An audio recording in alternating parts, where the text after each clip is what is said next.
নমস্কার, news time ডিজিটালে আপনাদের স্বাগত। আপনাদের সঙ্গে আমি রয়েছি প্রীতি এবং এই মুহূর্তে দাঁড়িয়ে রয়েছে একেবারে চিংড়িঘাটা মোড় বা সুকান্তনগর বলতে পারেন।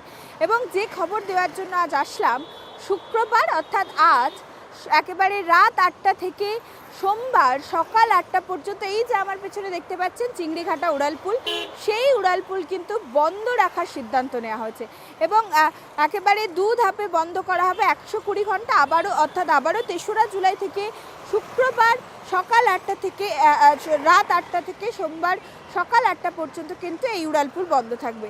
তাহলে আপনারা কোন রাস্তা দিয়ে যাবেন সেই ইনফরমেশানই আজকে দেব। এই যে উড়ালপুল আমরা জানি এম বাইপাস থেকে একেবারে যে গাড়িগুলি রয়েছে, এখানে শুধুমাত্র যে ছোট গাড়ি সেই গাড়ি যাওয়ার জন্য এই উড়ালপুল রয়েছে, সেখান থেকে কিন্তু এবং সহজেই একেবারে সেক্টর 5-এর দিকে গাড়িগুলি চলে যায়। তবে যেহেতু উড়ালপুল বন্ধ থাকছে, সেক্ষেত্রে কিন্তু আপনারা এম বাইপাস থেকে সোজা বেলেঘাটা মেন রোড ধরতে পারেন, অর্থাৎ উড়ালপুল না ধরে পাশ থেকে যে রাস্তা রয়েছে সেই রাস্তা ধরে একেবারে যেতে পারেন।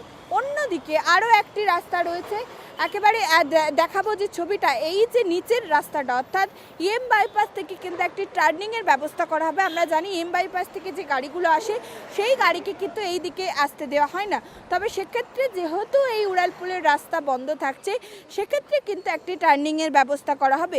অর্থাৎ আপনারা যারা এই শুক্রবার রাত ৮টার পর এবং সোমবার সকাল ৮টার আগে এই রাস্তায় আসছেন, সেক্ষেত্রে কিন্তু তারা বেলেঘাটা মেন রোডের দিকে যেতে পারেন সেক্টর 5 বা কলেজ মোড় বিভিন্ন জায়গায় যাওয়ার জন্য। অন্যদিকে একেবারে এম বাইপাস থেকে উড়ালপুলের নিচ থেকে যে রাস্তা আছে সেখান থেকে একটি টার্নিং পয়েন্ট করা হবে এবং এই নিচের রাস্তা ধরে কিন্তু আপনারা যেতে পারেন। কারণ আপনারা সবাই জানেন দীর্ঘদিন ধরে চিংড়িঘাটার মেট্রোর কাজ বন্ধ ছিল, সরকার পরিবর্তনের পর সেই কাজ শুরু হয়ে গিয়েছে। এর আগে আমরা দেখেছি চিংড়িঘাটার মেন রোড বন্ধ করে কাজ করা হয়েছে, সেক্ষেত্রেও কিন্তু যান চলাচল নিয়ন্ত্রণ করা হয়েছিল, তবে কোনো সেই ধরনের সমস্যার সম্মুখীন হতে হয়নি।